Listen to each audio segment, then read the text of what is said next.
Good evening, everyone. Welcome to the AFT Show, episode number 5, presented by Russ Brown Motorcycle Attorneys. I'm Scottie Deubler, the voice of American Flat Track and co-host of the podcast Off the Groove. A little bit later on during the show, we'll talk to Kristen B. She will catch up with our guests and have some questions from our fans. So that's coming up at the end of the show. Now let's bring in our two guests. We got two really fast guests. One up-and-comer, just turned 16 last year, won his first national at Peoria. That's Dallas Daniels, riding for the Estenson Yamaha team. And the other guest is back on the Waters Auto Body KTMs. He's a former champ here in AFT. Let's bring him in. That's Flying Ryan Wells and Dallas Daniels. Ryan, what's going on, man? Not a whole lot. Just stayed here in Florida after everything hit the fan a bit there. So didn't really want to go back to the wintry weather in New York. So stayed here and been hanging out with my buddy RJ Overholt, who actually used to ride for the Waters team, and Chad Coast and James Rispoli, and just kind of, enjoying the sunshine. I was going to say, definitely looks like you got some sun. Your face is awful red. Yeah, I'm pretty burnt right now, but I think I'm actually starting to get this paste a little bit of color. So hopefully it sticks around. I didn't know that white skin from up in New York could get color. I mean, it's just, I guess red's a color. I don't think it really does. I'm just in denial. So okay, all right, Dallas, what have you been doing, man? You where are you at? I'm at home in Illinois, and then unfortunately it's raining right now, but it's been pretty nice the past few days. Been able to get some riding in at the house and travel a little bit and ride with some of my buddies, and just doing the same thing I'm doing, just with no racing, unfortunately. Are you doing some flat track riding or doing moto or riding a bicycle? What kind of riding you doing? Yeah, pretty much everything. The last weekend I was able to go to JD Beach's house and ride his flat track with him and do some motocross up there, and just able to ride moto and trying to squeak in everything I can, Absolutely. Ride on 2 wheels. Yeah. Wells, you've been riding it all down there? Not a whole lot of riding right now. A lot of the tracks got shut down there during the pandemic and stuff. Been doing a bunch of running. Running's kind of my thing that I like to do when there's not much racing going on. But yeah, been running a lot and doing the riding here and there whenever we get the opportunity. So Wells, I've seen a lot of social media posts. You're hanging out with Chad Coast, the 4994. You guys battled a lot last year, and Rispoli's down there too. Does that help push each other to train harder? And I mean, you got any competitions going on between you guys? No competitions, but I don't care what anybody says. Whenever any of us, especially friends and stuff like that, are training together and riding together, it's competitive. We're all too competitive for it to not be. So, and those two, that I grew up with them, they kind of were a few years older than me and stuff, so they kind of showed me their way as far as training and stuff like that. So it's been really cool. Pretty much either house, whenever I go hang out with Chad or James, we're always doing something racing involved. So it's really good for me. Dallas, you mentioned you went and trained with JD Beach. Does that help you? Give you something to chase, or does he chase you, or how does that work out? As we all know, JD's probably one of the baddest dudes on the circuit, so it's kind of hard to get him to chase me. But yeah, I mean, we're about the same speed when it comes to riding the motocross track. So I mean, there's something JD's obviously really competitive, and so am I. So we like to compare our lap times and stuff like that. And on the short track, we like to get together and race a little bit. But I mean, yeah, it's just like any other racers being together training. Right on. So Ryan, you've been kind of known for some crazy hairstyles, some kind of crazy mustaches and stuff. You don't have nothing going on except for some shaggy hair. I mean, what's you should see me a week ago. I had this nasty thing on my lip that I was really trying to be tough and keep it going, but it started to tickle my lips, so I had to get rid of it. But the hair is actually pretty normal right now, besides being long. It was when I got down to Florida before Daytona, it was white. So the Daytona people missed out on that one. But yeah, it's pretty long right now. I'm gonna have to get it cut soon, probably. It was white when you got to Florida. I got platinum. Silver Ryan. Yeah, it was pretty gnarly. The Silver Stallion, is that your new nickname? Silver Stallion. So Ryan, you guys were teammates. You and Dallas were teammates last year. How did you meet Dallas? And do you remember when you met Dallas? I don't know exactly. I remember seeing him at Savannah in 2016, I think it was, the November race. And I remember, I think he was on a 250 or a 450, and the kid was hauling. That's probably the first memory I really have of him. And then it was just super, super cool. Oh, then I hung out with his dad a lot in Dallas when I rode for Richie Morris in 2018. So that's when I really got to know him and realized how funny they are and how similar they are to me. And it really worked out well when we were teammates. We got along super good. my stomach usually hurt when I hung out with him because I was laughing so dang much. But well, share one of your funny stories. I mean, is there one you can share to all the fans? there is not many like actual just stories, and he'll tell you too. But me and Dallas somehow when we're together, I think we don't even really talk like words to each other. We just talk in movie quotes, and it's ridiculous. Like Anchorman, any Will Ferrell movie, Adam Sandler movie, Yeah. he's insane with it. I If can we can fit a movie line into a sentence, we were doing it. Yeah. Well, I noticed that when we were getting this set up, you know, Exactly. the text messages going back and forth between you two. I was like, what are they Exactly. talking about? You know, I was like way over my head. I was like, what's going on here? So Dallas, what was it like as being a teammate of Wells last year, and did you learn anything from him? Well, I mean, when he first came on, he was already down riding and stuff, and I was just moving down to Arizona. We actually lived in the same house together all winter, so there really wasn't a time we weren't together. So I mean, like obviously, yes, I learned a bunch of stuff from him, how to train and how to, keep yourself motivated to do stuff. And he had been there, done that, and won a championship by that point, and even been up into the twins class. So he had a lot of knowledge to be able to share with me, and we both kind of think on the same level. So it was kind of good for us to go to the races and bounce ideas off each other, even when I wasn't racing. He would maybe come up and ask me, what does it look over here? Or what's that guy doing or whatever? And having that extra set of eyes on the track is something a lot of people don't realize is really important, especially from a racer standpoint. So, I mean, we rode and we trained. We went to the gym every single day. We trained and rode moto every single day. And, I mean, we were fit going into last year, and I believe we'll be the same this year, just we didn't do it together. So you guys lived together for a while out in Phoenix. So you guys keep a messy house, keep a clean house. Does one person clean more than the other, or you got anything funny about that?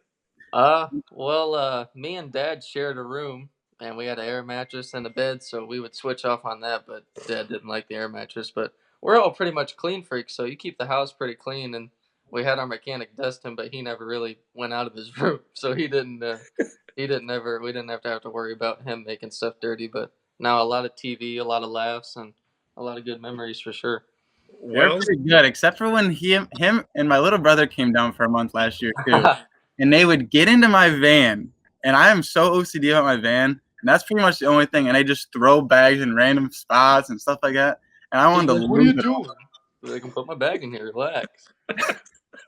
So who cooked? If y'all lived together, did you guys cook? Did you eat out? There Or what? wasn't a whole lot of cooking. There was not a lot of cooking. There was a lot of Chipotle, a lot of Chinese. Doritos. If JD was I think we cooked on Super Bowl. Remember that? That JD was was the only day the we cook. cooked. JD is? Yeah. I think we cooked twice the whole time we were there. Super Bowl and JD made spaghetti once. Well, that's crazy. So Ryan, you actually are hooked back up with the Waters Auto Body KTM team. Have you ridden the KTM yet? And what do you think so far? So I rode for them in 2014, and that was my first time ever on the KTMs. So and they were good back then, but it was really cool when I got on them. Dave actually gave me one of their past race bikes to bring down to Florida with me, and I came down in January. So I had that in my motocross bike, and the things were awesome as soon as I got on them. And it was a pretty simple transition. I really liked the Yamaha last year as well. So going to the KTM, it wasn't like two extremes. The KTM is just really good for me, and I think it's a smaller bike, and that's what I probably noticed the most. And I think it fits my riding style pretty well. Ryan, I think you kind of thrive more on the smaller team, the closer interaction with just you and Dave and Rhonda. Are you got to be looking forward to the 2020 season, right? I mean, it has to I'm be so excited. Yeah. Yeah, the Edison Racing team was a super great opportunity for me and stuff like that. And it's crazy how big of a step it was, and you don't really notice it until you're presented with it. So I think me personally is I'm really going to thrive off of the Waters Auto Body team and just having us. I mean, we live 5 minutes from each other, so there's never a time where I won't be able to be in their presence and working on my bikes and kind of traveling with them and just the whole deal. And I think it's going to be really good for me this year. So especially like a rebound year, I want to definitely make another bid for this championship. And I just think it's going to be a really good atmosphere for me. What do you think the biggest differences are going to be between the Essence and Yamaha, just the motorcycle and going on to the Waters Auto Bike KTM? Is there that big of a difference between the two different brands?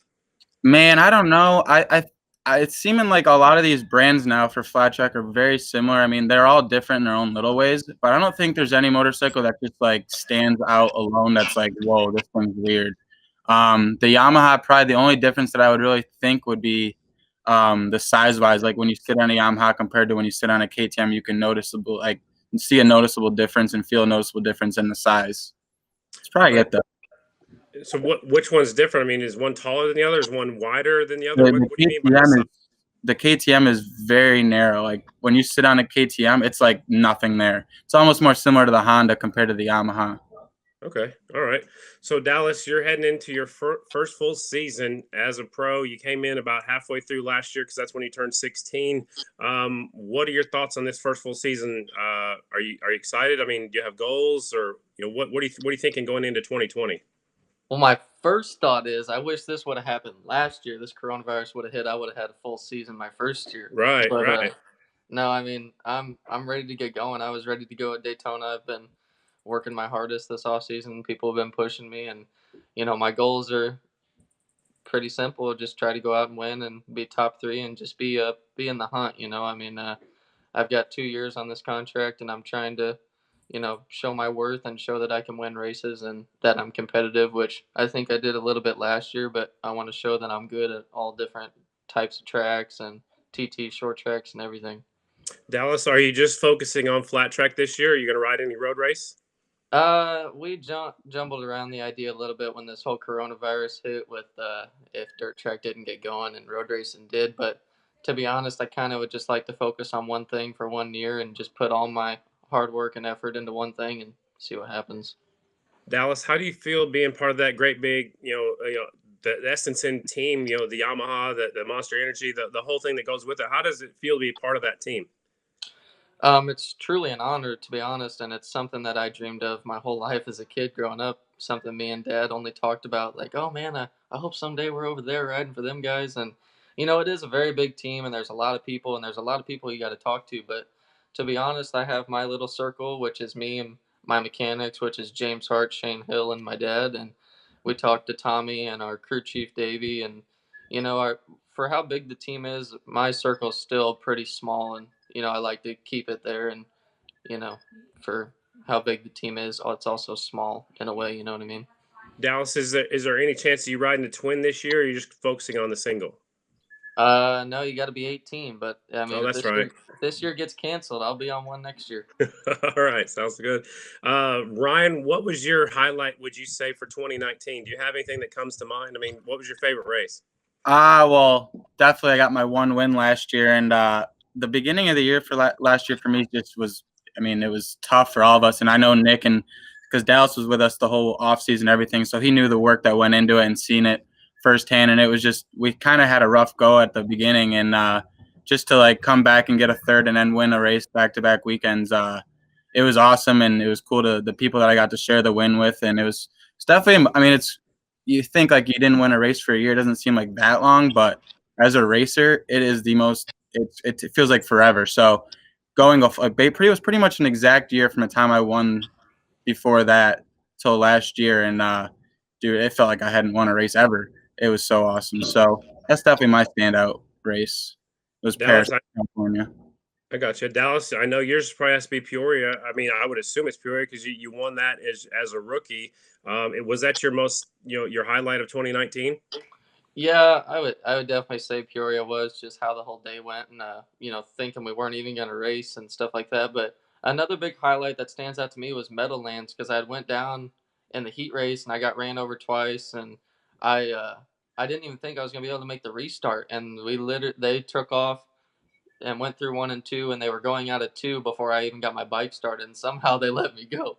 Still don't know how that happened, but Right. Well, when you dump the I clutch, you just take off. I mean. yeah, I ended up squeaking into the main event and came from the third row to fourth, and that was kind of a pretty big deal because I mean it took me like an hour to get out to the starting line because I couldn't walk, but but definitely I think Peoria ups that one just a little bit.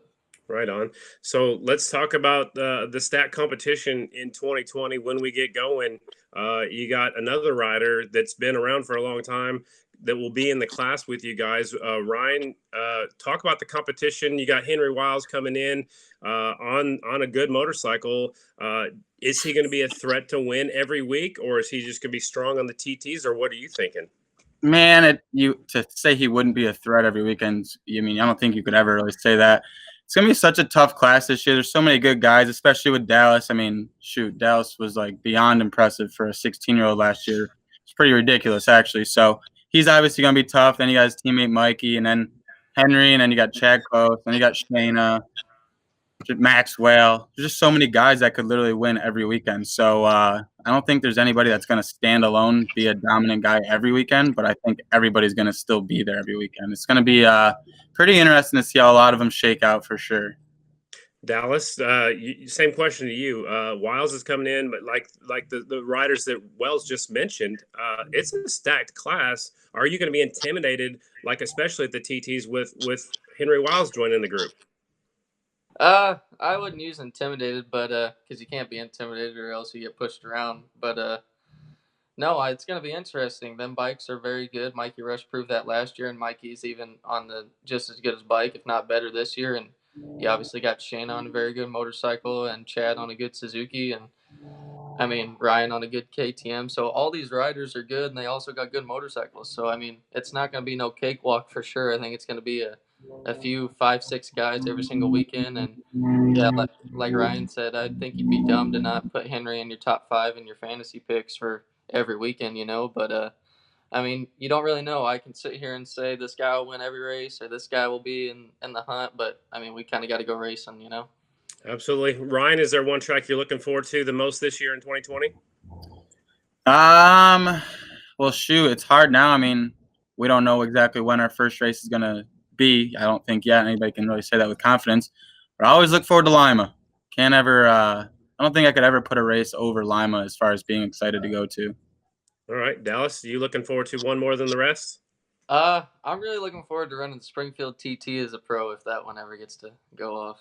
That'd be pretty exciting. Well, these are two of the fastest guys in the AFT Singles class presented by Russ Brown Motorcycle Attorneys. We're going to take a quick break. When we come back, Kristen Beat will have some questions from our fans. Over 40 years ago, Russ Brown set out on a mission to help injured riders. We fight for the rights of riders every day because we are riders and we know what you're going through. If you're injured in a motorcycle accident, don't fight the insurance companies with just any lawyer. Call 1-800-4BIKERS. These guys will have your back. If you go down, call Russ Brown, Motorcycle Attorney.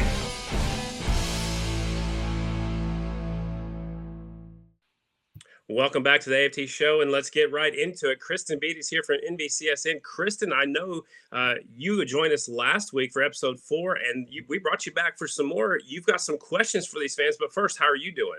I'm doing so well. I'm just so excited to be seeing two of my favorite riders in the AFT Singles class presented by Russ Brown Motorcycles. I know, my favorite. But it's nice to be seeing these guys again, so I'm excited.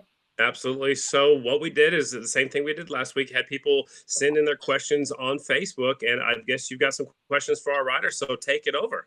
I do, but I kind of want to chat with them a little bit. I mean, what have you guys been doing outside of training and riding motorcycles? Like, what are you guys doing right now? I'm sitting by the pool. I'm sitting by the pool. What are you doing, Dallas? What have you guys been doing? Like when you're not on the bike or you're not running or you're not trying to keep up with JD Beach, what are you doing right now, Dallas Daniels? Well, it's raining, so I've been just splashing around in puddles and trying not to eat my arm when I'm getting bored. Do you game? Are you a gamer? Oh, yeah. I'm like 6-time world champion in MotoGP. I won a Supercross championship. I'm like, my resume is high. Seriously, past the game. Are you a Fortnite or a Call of Duty guy? Like, or are you just strictly racing games? No Call of Duty, but I do play Fortnite every once in a while. When old Wells gets on, we'll duo it up a little bit. And we're horrible together. Aww. It's racing. So have you guys been streaming any movies lately? What have you been streaming? I watched the whole series, The Ranch, on Netflix. Oh, that's good. That's a good one. Me and my dad watched Tiger King. Did Carol Baskins kill her husband? Dad thinks so. At first, he's like, Yeah. "She didn't kill him." Oh yeah, 5 episodes in, yeah, she killed him. Oh, yeah. The first episode, you meet her and she seems like the lady next door. Like you go over to her house to hang out, and then like 3 episodes in, you're like, she definitely fed him to the tigers. Well, and Good you know changes she for did sure. because she's like, if you were to kill somebody, you wouldn't put this on him. You'd put fish oil. It's like, well, how do you know that? So Exactly. She definitely killed him. Like super creepy, right? Yeah, she's weird.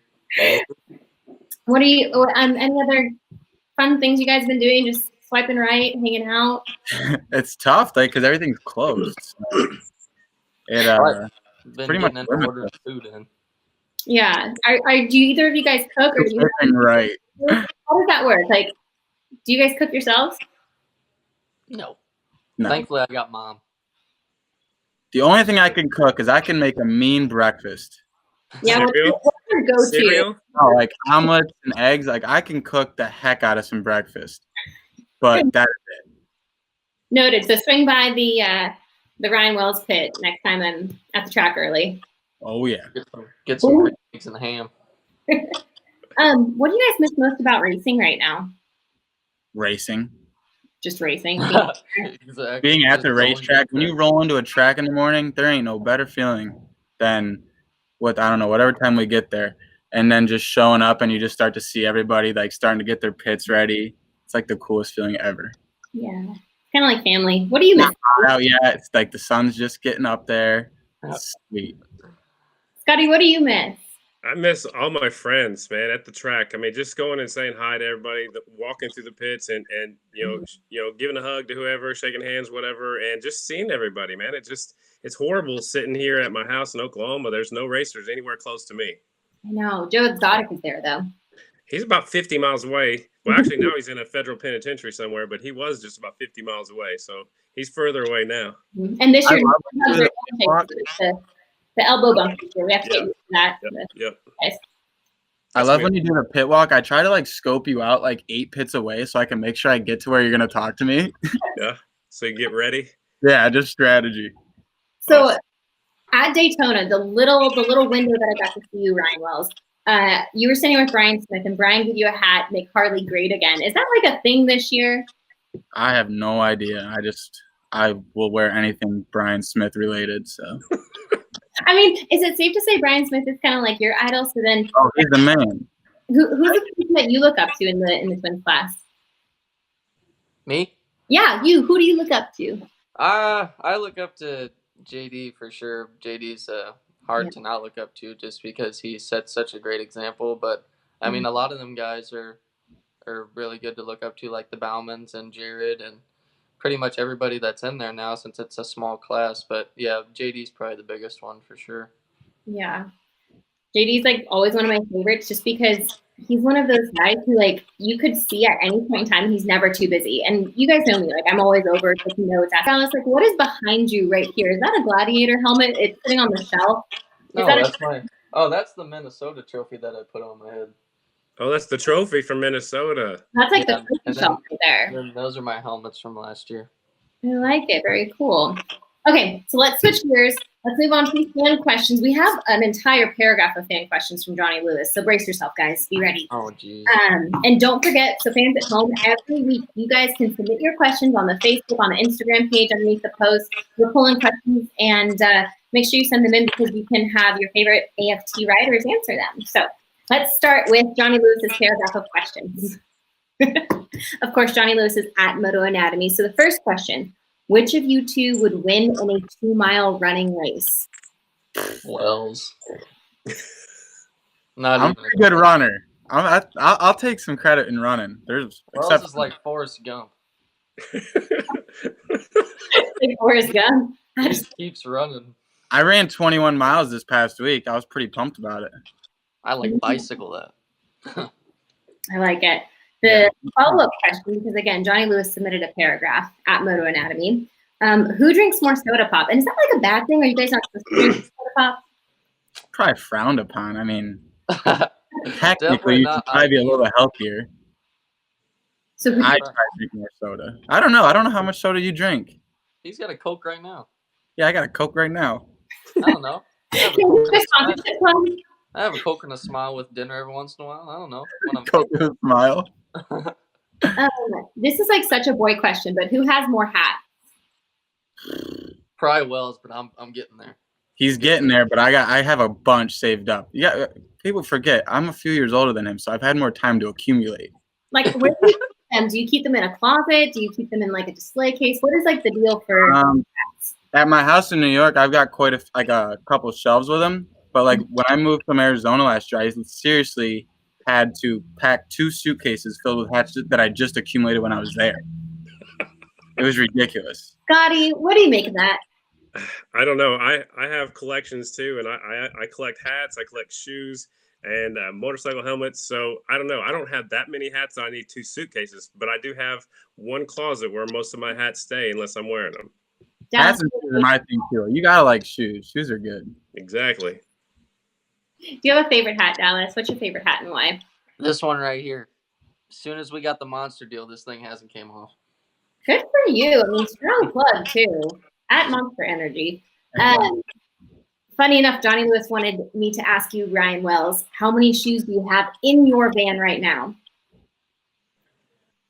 In my van right now, I think I've got 4 or 5 pairs. What are each pair for? Is it like this is date night shoes? This is Well, like, no. So No. I usually keep my running shoes in there, and then That was quick. Well, no. I don't have, well, I mean, it probably Hold on. technically is for date night because like I just don't want to have not the right color shoes with the right color shirts or something. Like if I have a Takes them green like an pair hour of to shoes, get then I'm not ready. going to wear it with an orange shirt. You Right. know? What do you got to say, Dallas? It takes him like an hour to get ready. It's like, dude, are you done? We already missed our dinner reservations, man. You We're gonna guys pick up McDonald's. because I know some of y'all like in town and stuff. I go back to the hotel and I'm a total boring person and I do my studying and stuff. But I know some of y'all go out after the race and hang out and stuff. Do you guys like go out on dates like in these towns that you're in, or like what is your guys' MO? I think I've been on like 2 dates in my life. I go on more like, I just like to hang out with my friends. That's So nice. date night shoes is just like styling shoes. Yeah, I just like to look good. Yeah, Dallas.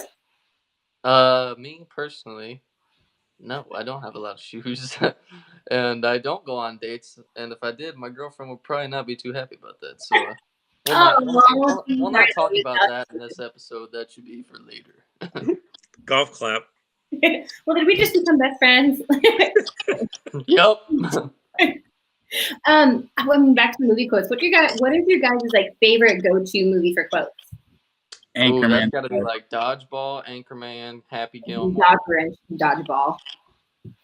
Dodgeball's a good one. And then anything with Adam Sandler or Will Ferrell.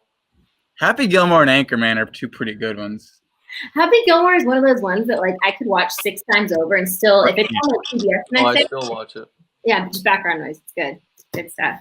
Okay, we should probably move ahead with Johnny Lewis's slew of questions that we have here, and then we'll get to some other fan questions. Did you enjoy working with Johnny Lewis? And that is a Johnny Lewis question. Did you enjoy working with the man himself at Moto Anatomy? Yes. I've worked with Johnny pretty much since 2013, and he's really been the one to step up my flat track game. And not even just flat track. Johnny's really helped me give a different outlook on racing and different outlook on eating and how you should train. And he's very, very knowledgeable. And when we brought him to the races, I thought maybe Johnny, he was just good with riding and technique, but that dude could probably run a singles team. Like he knows what to adjust on the bikes. Like we made adjustments and he was like, oh, let's try this. And it was like, he was kind of like, just kind of sits in the corner and acts like he doesn't know anything, but he's really got files and files in his head of what he's accumulated over the years. And he's really smart, and I appreciate everything he's done for me this far. When you mentioned that he changed your perspective on racing, what was your perspective on racing before Johnny Lewis came into the picture? Well, just like any normal kid, just load up, go to the races, and whatever happens, happens. But, he taught me how to go to the races and tell yourself your goal and have a goal for whatever your goal may be, if it's to get 5th that day or to win or just to make the main event, or, just taught me how to set goals and taught me how to look at the race and kind of close my eyes and visualize and kind of, instead of, looking at it like a kid, start to look at it like an adult somewhat. Ryan, what has Johnny Lewis done for you? I really liked working with him. And back in 2012, my rookie year, I got hurt and I went to a ride academy school when Johnny was helping Mike Hacker do the ride academy schools. And the first time, I was pretty much like the first time I ever got to like talk to Johnny, and it was like the coolest thing ever to see what he could do on a motorcycle. And ever since then, I've kind of always just thought it was, I mean, I just wanted to be able to do the things that he could do at that talent level. And just over the years, just building a better friendship with him and stuff like that. And I mean, one of my examples is last year after Daytona and stuff, he had a couple rough weekends or whatever. And I went to hang out with him and Dallas and Nick at the house, and we went for a run. And I hate running with people because I hate running without headphones. But I feel like, you know, just not if somebody else doesn't have headphones. So I didn't wear headphones. And it was like the most enjoyable run ever because we didn't stop talking just about every random thing in the book, just about life and racing and everything. And it was just really cool. And he's just a really down to earth guy. And yeah, he can be in my pit anytime. Mm-hmm. What's your quarantine diet like? Because I know that Johnny Lewis, he was on last week, and we talked to him a little bit about his unique diet. And I know you guys try to stay healthy too. Like, what's the quarantine diet been looking like for both of you? My diet is not my strong suit. He's not going to be happy with some of my answers. Gotta be careful with No, but there's days where I'm like, all right, I'm going to eat as healthy as I can. I'm going to try to cook, get mom to cook. And then there's some days where I'm just like, we got a few weeks till next race. Chick-fil-A. I've got two complete opposites too. Like, I'm either strict and trying to focus on eating really healthy, or I'm eating a whole bag of Takis in a day. That's fair. That's fair. I mean, something that I think is really unique about you, Dallas, is you came from like a road racing kind of background before you got into AFT heavy. So that's something we kind of talked about a lot last year. And from the road racing to AFT, what were the differences that Johnny Lewis kind of helped you learn about? How did he kind of coach you, changing your style from just road racing to like AFT, American racing? Well, obviously I'd done dirt track my whole life, and road racing was just something that come along, and I think it was 2017. And Johnny did help me with road racing a bunch, but you know, it's a huge step when you go from 450 amateur to AFT singles. I mean, that's, you know, it's totally different guys, totally different outlook. And so we really tried to prepare as much as we could on the mental side of things. And road racing really helped me with that, because road racing was a professional series. You know, even though I was on a 400 in the junior cup class with a bunch of kids, it was still, we had a pro card, we were going to qualify, we sign autographs, you know, we stand on the podium after if you get top 3. And that really helped me because I did it 2 years to show me what it will be like doing pro racing, even though it was road racing. And so I really already had a good look on things, just changing disciplines, which that was no problem because I had been dirt tracking my whole life. So it was, I mean, the same thing I've been doing. Question 2, fan submitted questions. Roxanne L wants to know from Dallas. Dallas, this is a question for you. When are we going to see you race again? Now, we know with the American Flat Track Series, we're going to see you guys back at Oklahoma City with OKC Mile. But, I mean, can we get some, like, racing content on the Instagram? I would pay to watch you guys race down the couch at this point. Well, right now, I'm going to promote this because I know these guys. If you go to Johnny Lewis's page on Facebook and look up, it's a race at Travelers Rest in the middle of May, that's the next time you'll see me race for sure. And I know Ryan's going too. So if you live in the area, it'll be May. I think it's May 22nd, 24th, 17th, something like that. It's in Travelers Rest, South Carolina. That'll be the next time. And you guys are going to be racing there? Yep. And we're going to be able to watch it? Where can we watch it at? On Johnny Lewis's Facebook? Sure, somebody will be streaming it. Yeah, I don't think there's a race happening anytime right now that nobody's going to stream. Well, I'm ready to watch it. I know, Scottie, you'll be ready to watch it too if you're not probably already going. I could see you like driving down overnight being like, I'm going to road trip there. You never know. He's probably going to announce it. That's right. Maybe. Maybe. Okay, fan question number 3, Luke B from Facebook. Ryan Wells, this is a question for you. What was your favorite memory on the quote Cool Skunk 80cc framer? That bike is actually the Rispoli team, like the Rispoli family. That's when I first like met the Rispolis actually, and they took me basically to the next step of racing for me. And it was the first ever framer I rode, and it was on an 80. And that bike was the baddest little 80 I don't think anybody's ever ridden. It it was a really awesome bike. So the most memorable race for it was 2007 Amateur Nationals. We had 2 cushion half miles, and I won both of the 80 championships that year and got U-Third Tracker of the Year. And I won the modified class. It was the last day of racing on that 80 framer, and just coming off the track and having Phil and James and their Phil's wife and James's mom Loretta there and just all hugging me and everything was probably the coolest moment on that bike for me. So cool. I love those stories like that. I feel like everyone's got that like one really cool racing story, that one bike that they just like love and remember forever. Now, what was your favorite bike growing up? My favorite bike. Oof. Oof. Do you keep any of them? Do you sell them? What happened? Yeah, you can't see it, but I got a 50 back here. But the funny thing is, we kept that thing, and I got second that year in the championship. So I don't know why that thing's here. But one of my favorite memories would have to be 2014 Amateur Nationals. I won every single race but 2 on a stock KX80, and the cool thing about it is Chris Carr was there helping me, and that's when he was doing the golden tire thing, and he was helping me with tires, and it was just real cool to have like one of the best dirt trackers to ever race, Chris Carr, like they're helping me, and I got Youth Dirt Tracker of the Year and won both championships, and then the next year I won all 3 250 championships my first year with Chris helping me also, and won my first year on the mile. So actually I take that back. My favorite one would have to be winning the DeCoin mile my first year on it, just coming off like the first time I ever seen my grandma in tears. She's like, I can die now, and I was like, what? And she's like, I saw everything. And everybody was crying, and it was that was a good day for sure.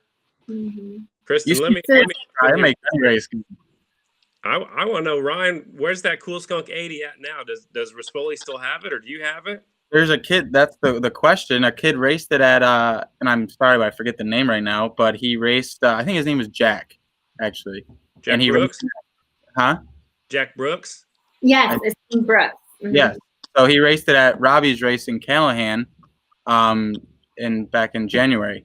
So it's still kicking around. It floats around in a couple riders, and they actually have all 3 of them. There's an 80 framer, a 252 stroke framer, and a 450 framer that all looked identical at one point. And that's how they went as their little team thing. And there was 3 of us riding them. It was pretty awesome.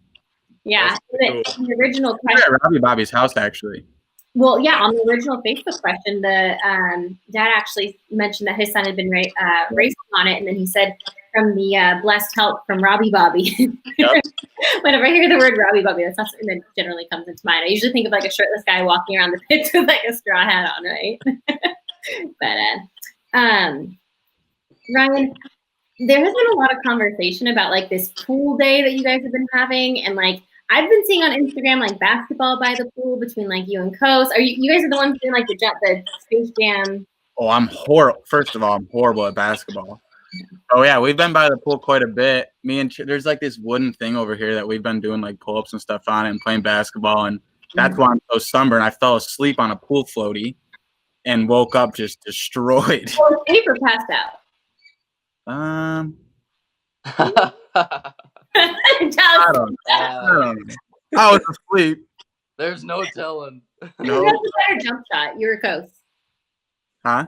Who has the better jump shot? You or Coast? Oh, Chad's pretty dang good at basketball, actually. Yeah, super athletic. Yeah, he's pretty athletic. Well, Ryan, before we go, I'd like to see you just run over there and jump in the pool right now. I mean, right now? Double dog. Hey, before you leave, thanks for coming on the AFT show. But go jump in the pool as we sign off. Let's see. It's good to be on the show. It's good seeing you guys. I miss you all. Take care of the long hair. Pocket. Take your phone out of your pocket. Oh, it's out. Don't you worry. I'm ready. Okay. Here he goes.